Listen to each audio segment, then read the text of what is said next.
Parbati have the influence of cosmic energy. So you have that in common with what Jack is saying is part of his way of being. Yeah, that is resonating.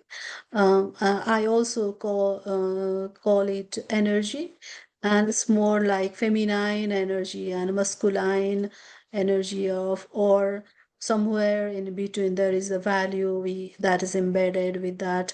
If we go beyond the physicality, we look into the energy level, and that energy level defines and redefines our masculine and feminine.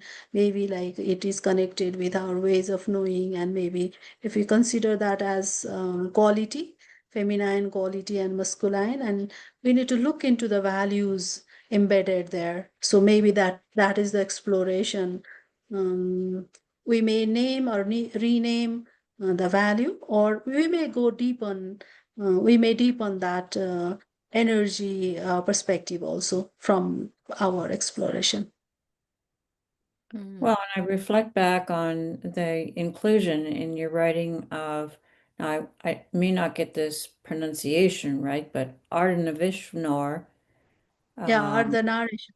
Yeah. yeah, the harmony and the two male female parts to that Mm, harmony. mm. Yes. So I, So yeah, I mentioned them as energy, masculine and feminine energy, and the quality at the same time. And today I'm going to present in one of the classes, philosophy class, which you have been taking with our dean. There I'm mentioning it as, or the narrator as, or it's the singular form um, of Shiva as the first philosophy that I mention as Sachitanand. That is Sat is truth, Satya or truth. Chit is consciousness, and Ananda is harmony. So that three is the constellation of Sachitanand. That means that includes all three components: ontology, epistemology, and axiology. That means ontology is the truth.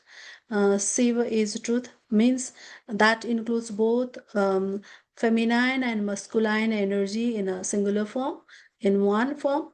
Um, Balance form of masculine and feminine energy. And how do we know that is through consciousness? That is through consciousness, we awareness, or let's say mindfulness, to make it very simple, through consciousness. And ontology is Anand, that is harmony. So, what I have got insight from this sharing, maybe planning to share and sharing, is that ontology, epistemology, and axiology are not the different entities, rather, they are embedded as one. So if we split into different forms, onto episto and axio, they may appear as three, like Satchitanand, three components there. And if we pronounce at once together, that is Satchitanand, the singular. So that appears like Shiva, like God. So that is quite connecting with what we have been discussing now in our today's class, and right now what we have been discussing here, the quality of Ardhanarishwor, which you have mentioned. So I'm happy to see the connection between Right. two. Yeah.